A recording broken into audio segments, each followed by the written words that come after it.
Keth Voren stood at the observation window of the Vigilant Star and watched the stars blur past. His scales itched with irritation. 300 combat missions, 12 commendations for bravery. And this was his reward. Assignment to a mixed species unit. With humans, he turned away from the window and made his way to the briefing room. His claws clicked against the metal floor with each step. The Valari were proud warriors. They had claws and fangs and scales that could stop a blade.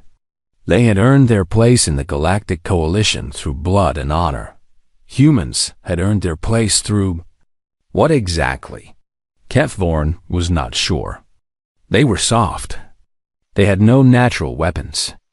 Their bodies broke easily. The reports said they were dangerous, but Keth Voren had learned to trust his own eyes over reports. The briefing room door slid open. 4 humans sat around the central table. They looked up as he entered, and Keth Voren studied them with a warrior's eye. The first was a male of average build with short brown hair and calm eyes. He wore lieutenant's bars on his collar. This would be Danny Cole, the squad leader. Nothing remarkable about him. Nothing threatening. Beside him sat a female with red hair pulled back tight. She was cleaning some kind of explosive device and humming softly. Sergeant Lisa Marsh, the file had said. Demolitions expert. The third was a large male with arms thicker than Keth Voren's legs. He sat perfectly still, watching Keth Voren with flat eyes. Corporal Tony Vance. Heavy weapons. The fourth was young, barely an adult by human standards. He fidgeted in his seat and tried to look confident.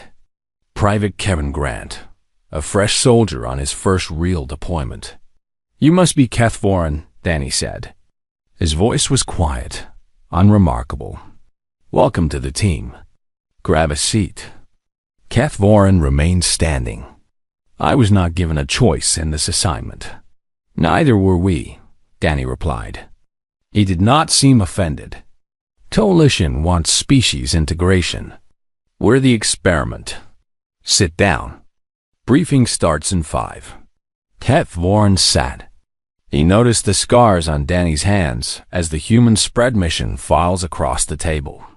Old scars. Many of them. The kind that came from close combat, not accidents. Lisa looked up from her explosive and smiled at him.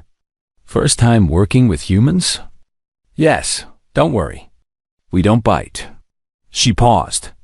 Well, Tony bit a guy once, but he deserved it. Tony said nothing.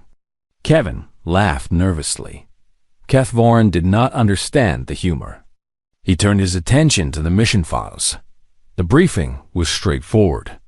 A mining colony on the border of Krethna territory had sent a distress signal 3 hours ago. The Krethner were an insectoid species, aggressive and expansionist. They had been raiding border colonies for months. Intel suggests a small raiding force, Danny explained. Maybe 50 hostiles. Colony population is 200. Miners and their families. Families, Lisa repeated. Her smile faded. Families, Danny confirmed. Including children. Something shifted in the room. Keth Voren felt it but could not name it.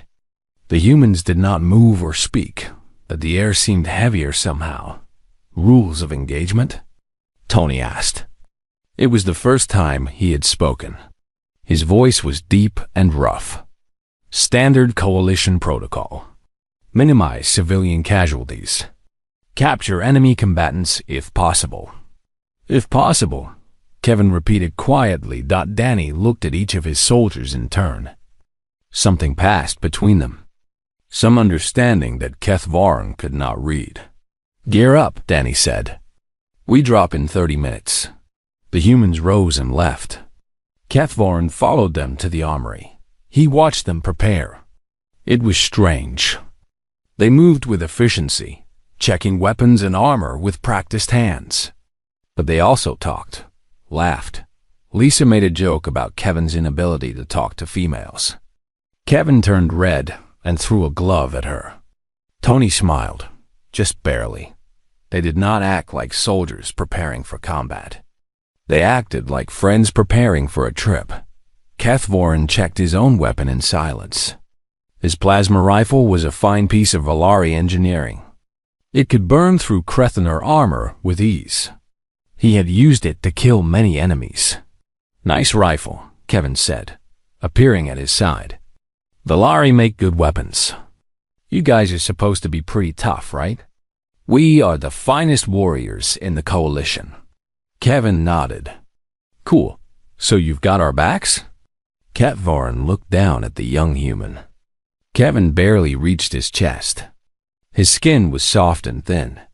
His teeth were flat and useless. He would last perhaps 3 seconds against a Krethna soldier in close combat. "I will do my duty," Kethvorin said. "Good enough for me." Kevin grinned and returned to his own preparations. The ship shuddered as it dropped out of hyperspace. Warning lights flashed. The pilot's voice came over the speakers. "Colony is under active siege. Enemy ships in orbit. We're going in hot." Danny appeared beside Kethvorin. He was fully armored now, a rifle in his hands. His face was calm. "Too calm. Stick close to us down there," Danny said. "Watch our backs, and we'll watch yours. I do not need protection from humans." Danny smiled. It was a strange smile. It did not reach his eyes. "I'm not offering to protect you, Keth. I'm offering to keep you alive. There's a difference. You'll understand soon." The dropship bay doors opened. Below them, the colony burned. Kethvorin could see Krethener soldiers moving through the streets. He could see bodies. He could see fire and destruction and all the familiar sights of war. Lisa stepped up beside him. She was still smiling, but it was different now, sharper. "Looks like they started the party without us," she said. "This is not a party," Kethvorin replied. "This is war." "Same thing," Lisa said. "If you're doing it right." The dropship began its descent. Kethvorin gripped his rifle and prepared for combat. He had done this many times.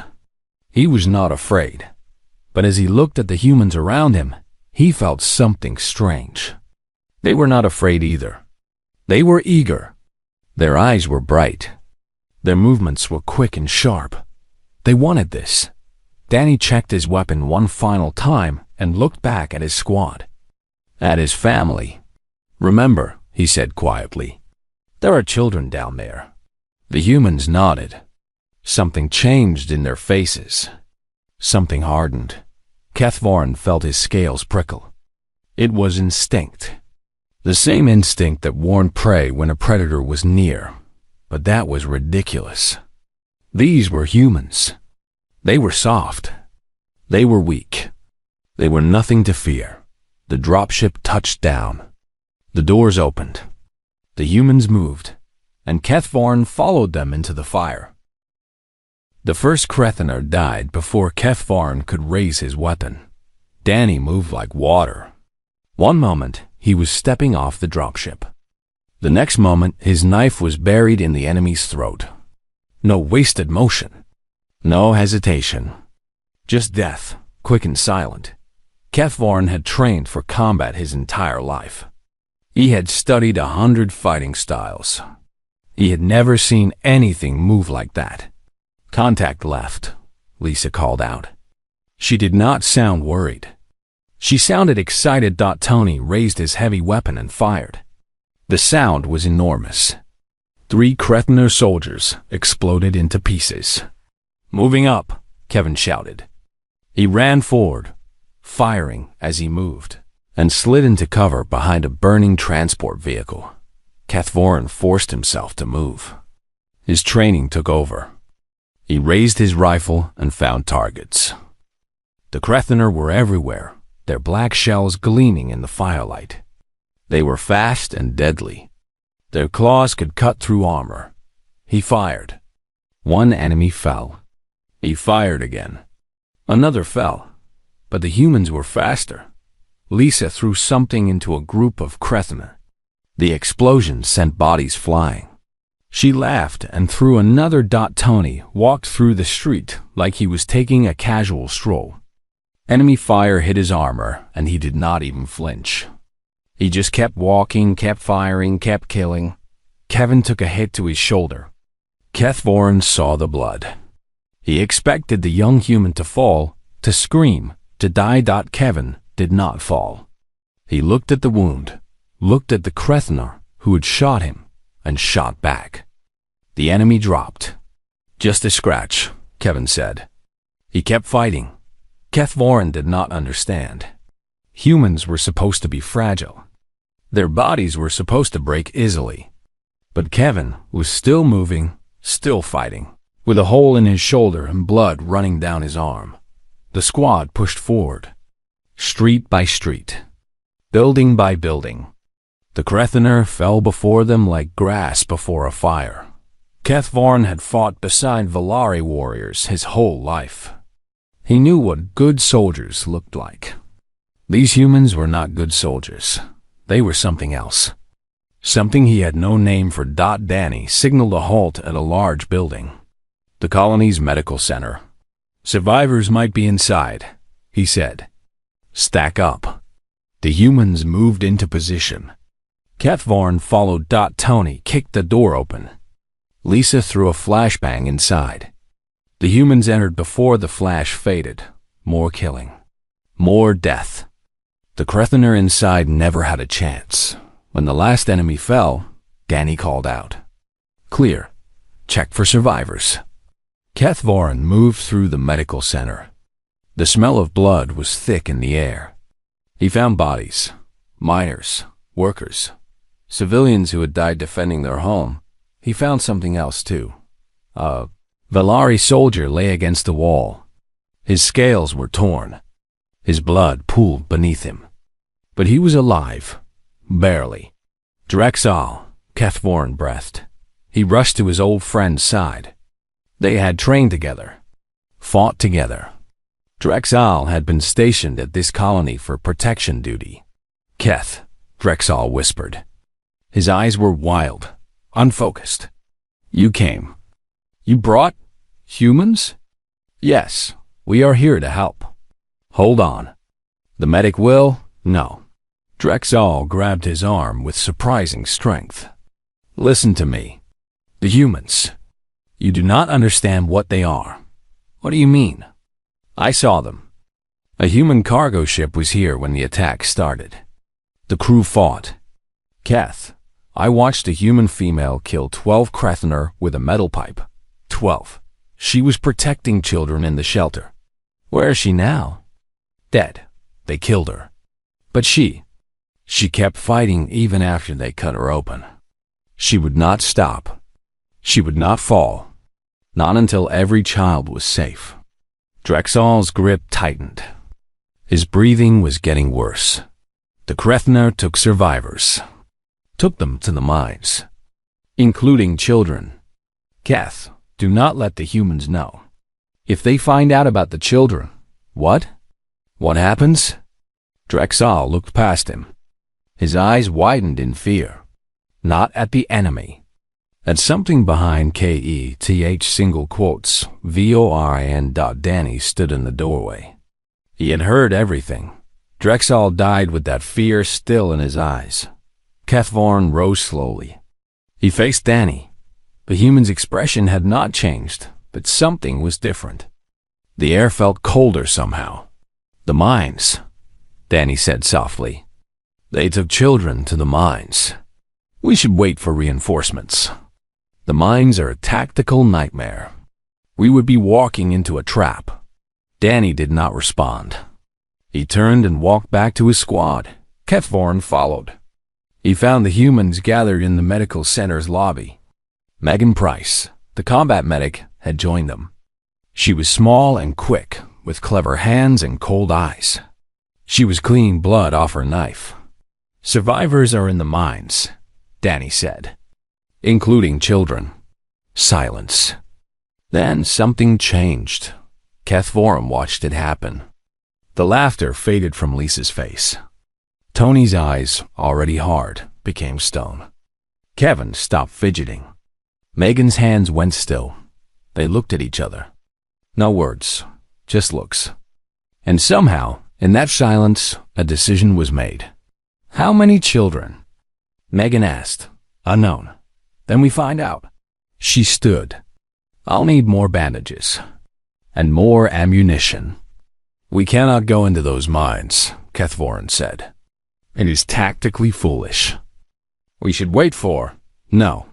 Danny's voice was quiet, calm, but it cut through the air like a blade.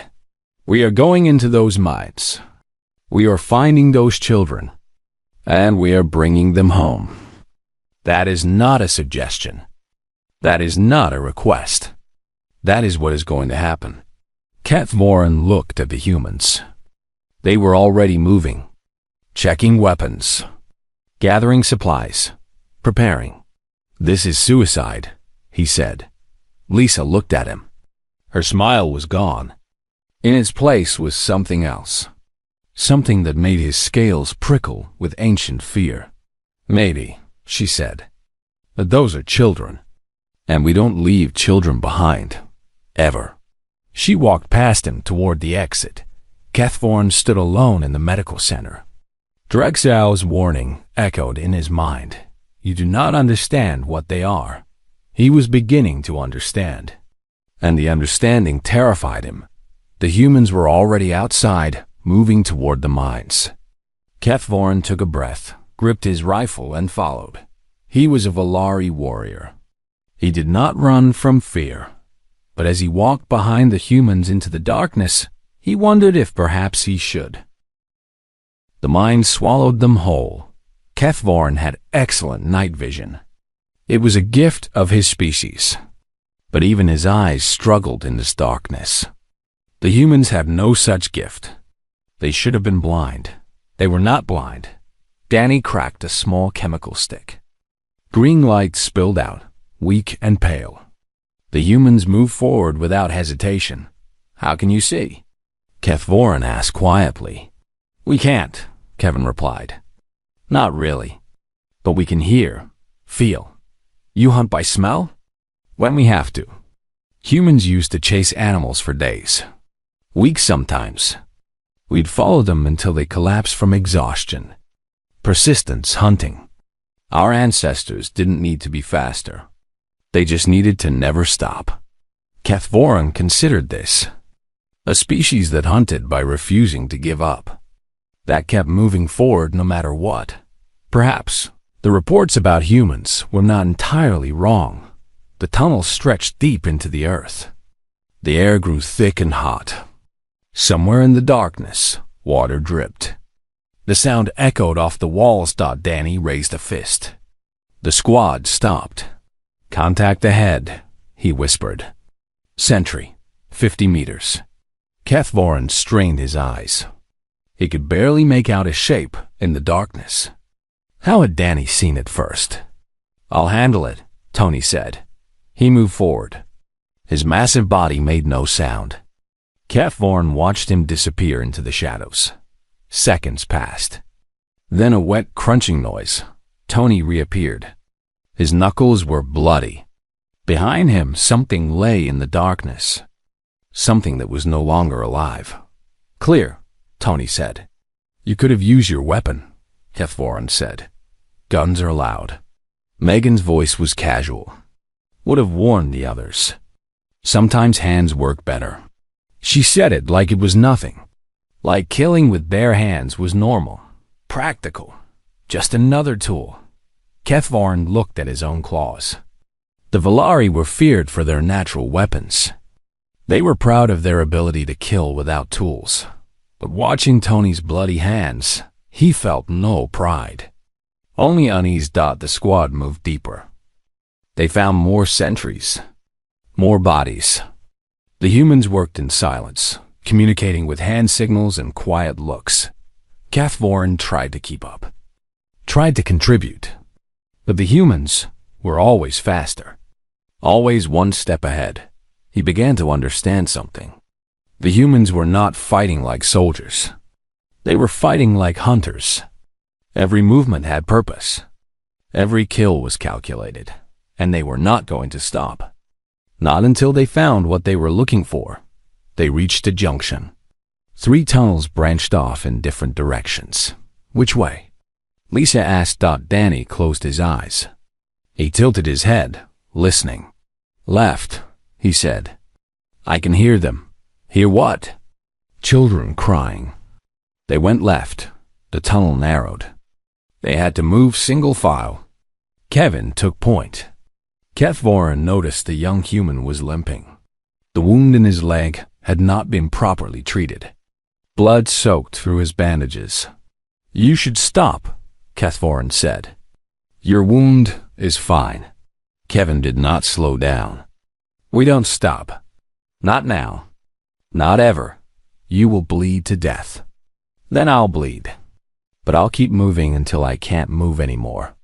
He said it simply, without drama or heroics. Just a statement of fact. Kethvorin had seen Valari warriors continue fighting despite terrible wounds. It was considered the highest form of honor. But this was different. Kevin was not fighting for honor.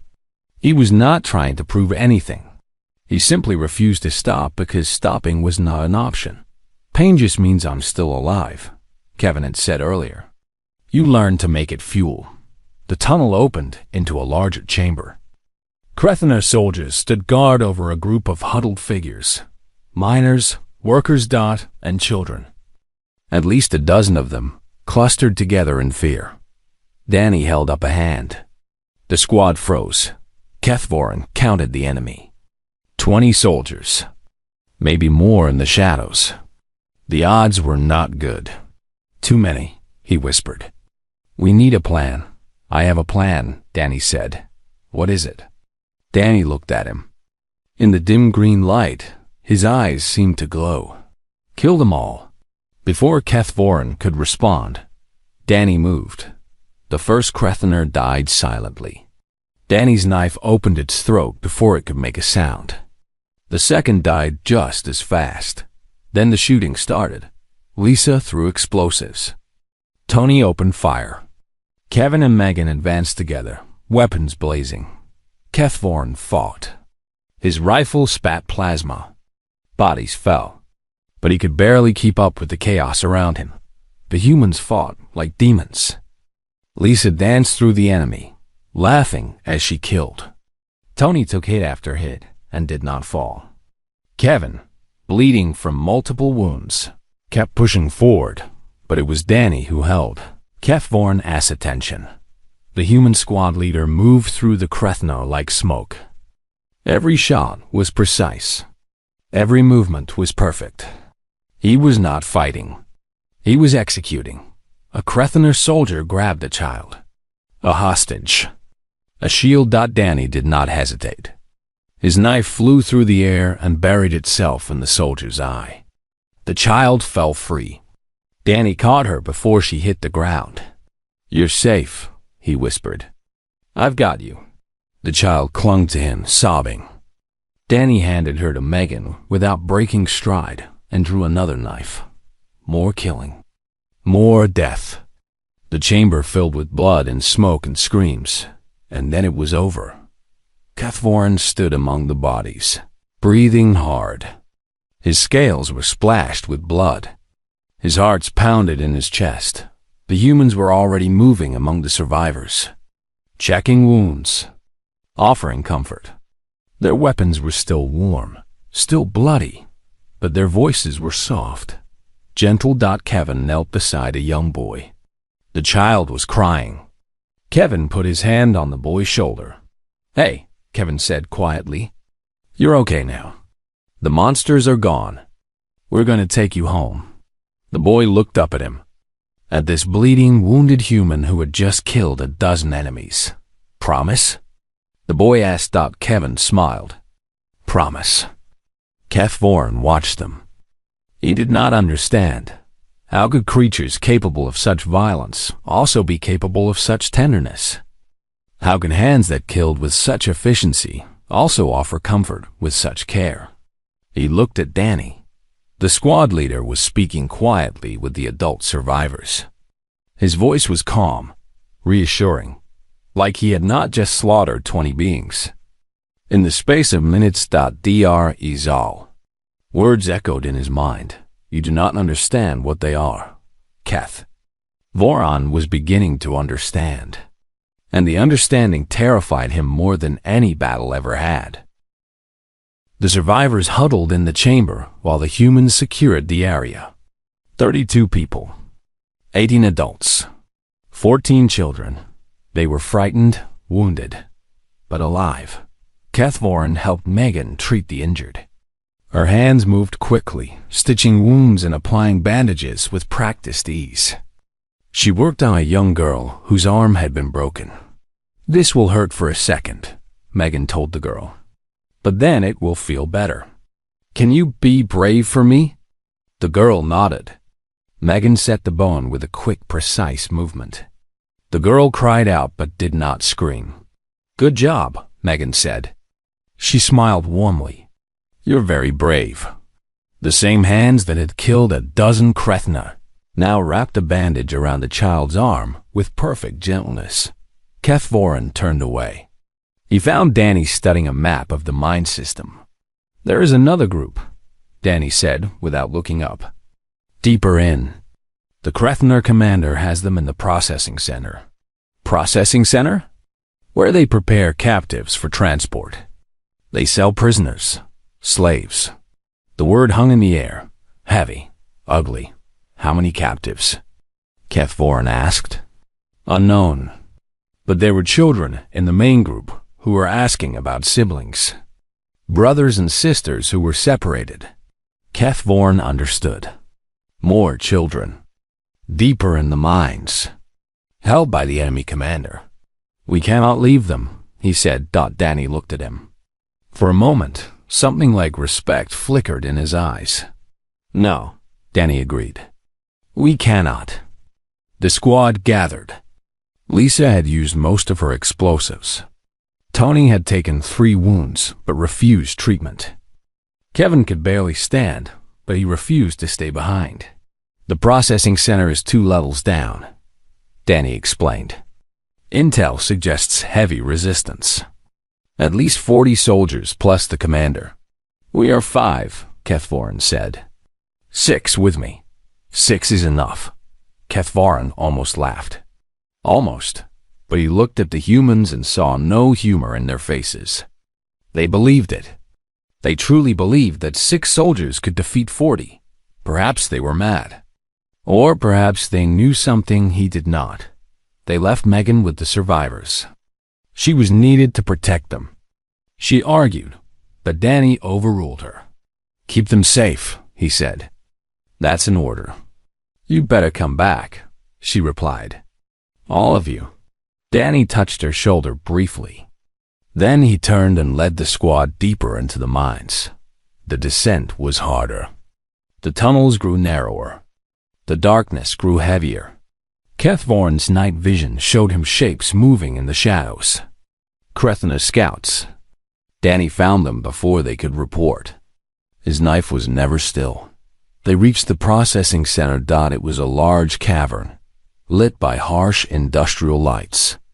Cages lined the walls. Inside the cages, prisoners waited.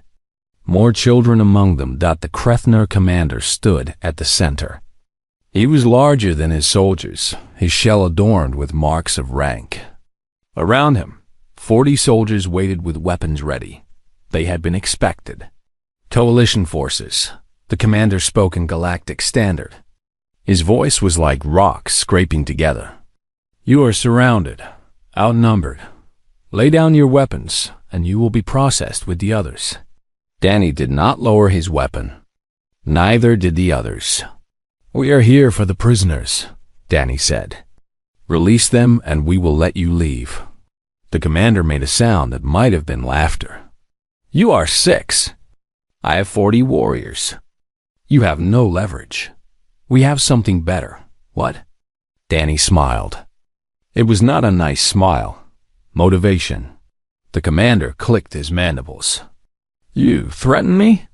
You soft, weak creatures dare to. You took children. Danny's voice was quiet, calm, but something in it made the commander stop. You put children in cages. You planned to sell them as slaves. You hurt them, frightened them, made them cry. Danny took a step forward. The Krethener soldiers raised their weapons. Danny did not stop. There is nothing in this galaxy that will save you now. Not your soldiers. Not your armor. Not your gods. You touch children, and we are going to kill every single one of you. The commander hesitated. Just for a moment. Just long enough to doubt. Then Lisa threw her last explosive. The blast tore through the Krethener ranks. Bodies flew. Chaos erupted. The humans moved. Cathvorin had thought he understood human combat after the earlier battles. He had been wrong. What he saw now was something else entirely. Danny killed 6 soldiers in the first 10 seconds. His movements were brutal, efficient, without mercy. Tony waded into the enemy like a force of nature. Soldiers tried to bring him down. He kept moving, kept healing. Blood ran down his armor, and he did not care. Lisa fought with knives now. Her explosives were gone, but her fury was not. She danced between enemies, cutting and slashing. Kevin could barely stand. His wounds had reopened. Blood poured from his leg. He leaned against a pillar and kept shooting. Each shot found its marked. And Cathvorin fought beside them. His rifle sang. His claws tore. For the first time in his life, he felt like he was fighting alongside equals. No, not equals. He was fighting alongside something greater. The Krethener soldiers fell. One by one, dozen by dozen. They outnumbered the humans 7-1, but it did not matter. The commander tried to run. Danny caught him. Please, the commander begged. I surrender. Take me prisoner. I have rights under coalition law. You lost those rights when you took children. Danny's knife moved. The commander fell.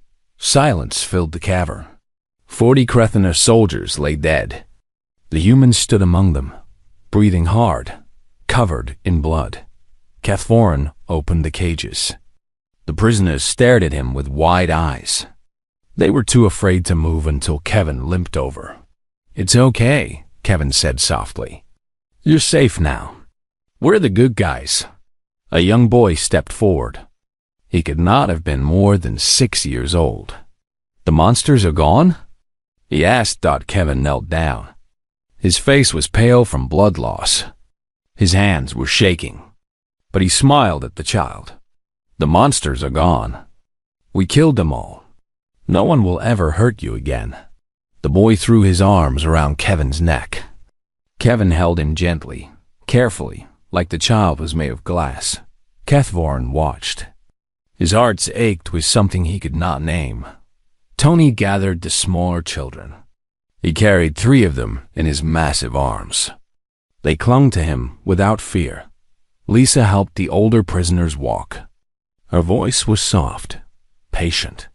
Nothing like the warrior who had laughed while killing. Danny stood apart, watching his people, his soldiers, his family. Cathvorin approached him.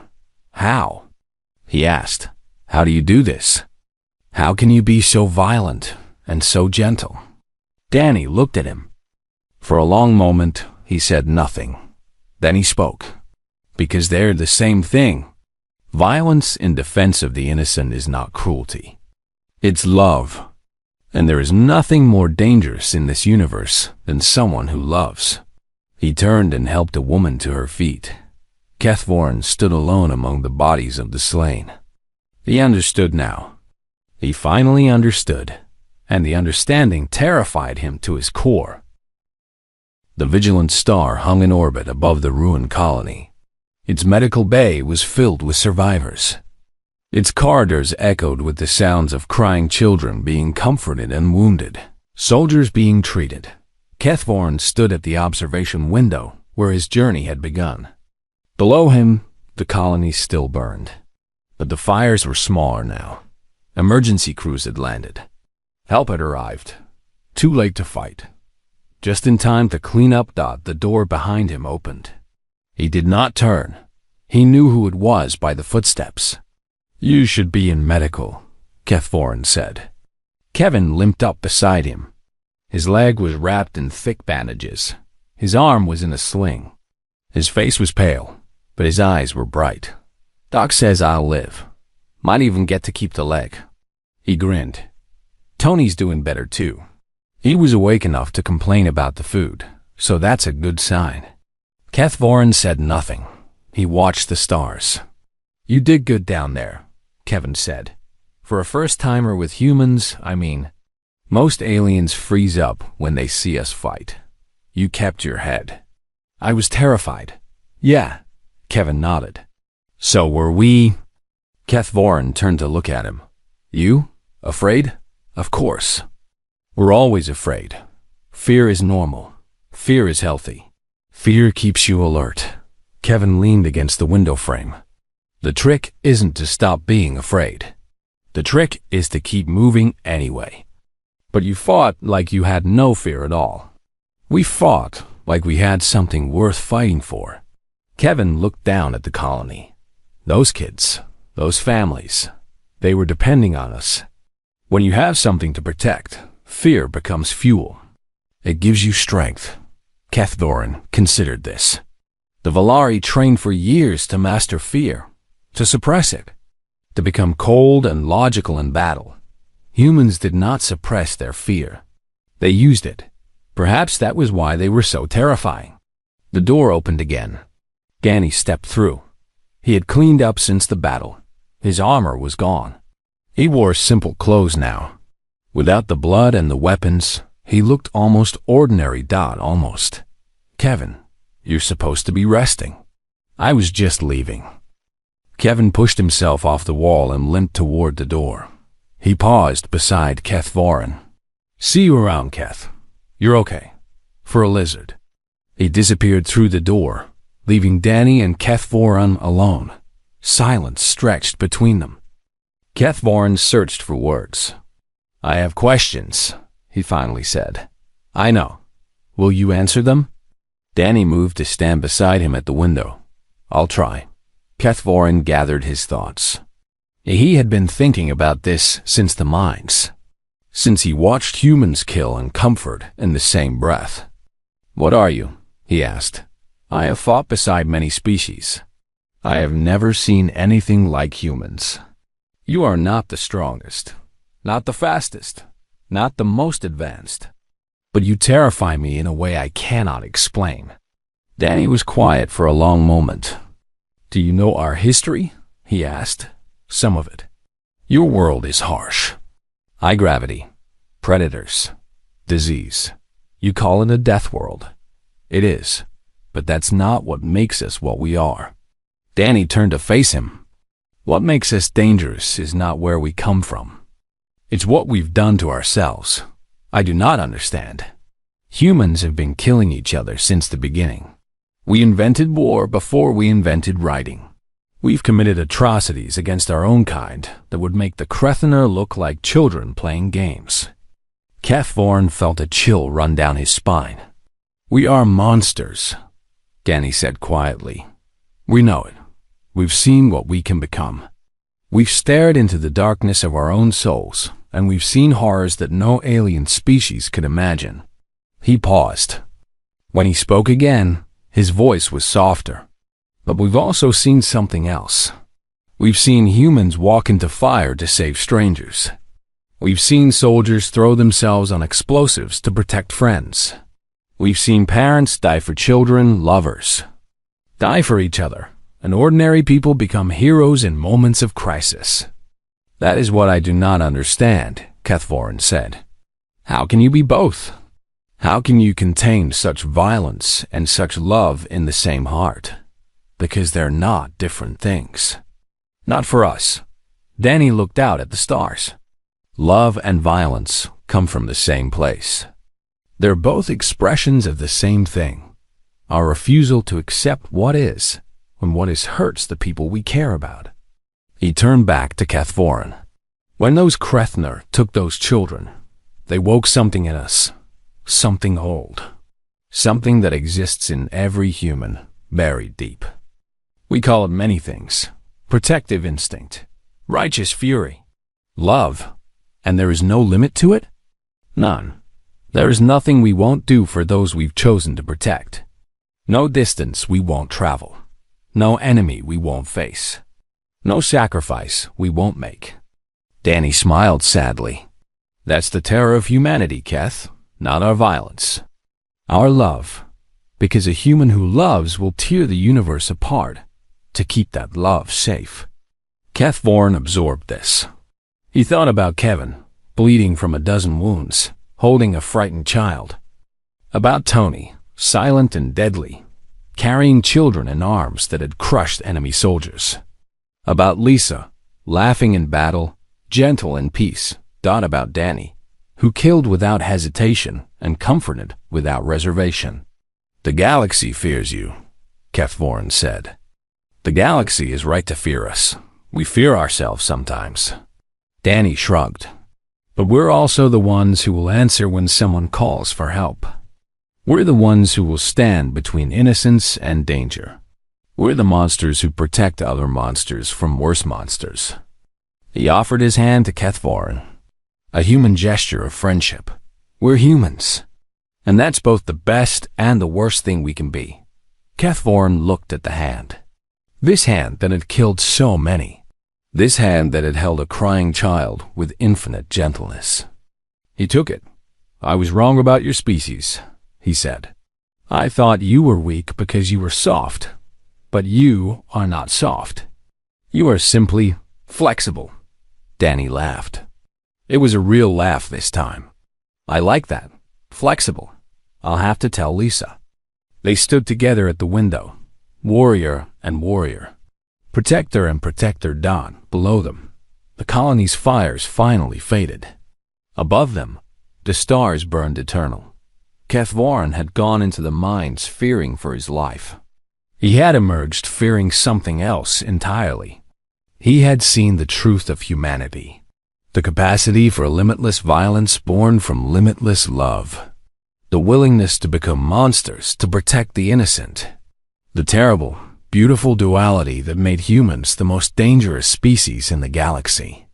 And somehow, knowing this truth, he was not afraid, because now he understood. Humans were not the enemy. They were the wall between darkness and light. The last defense for those who could not defend themselves. They were terrifying. They were wonderful. They were human.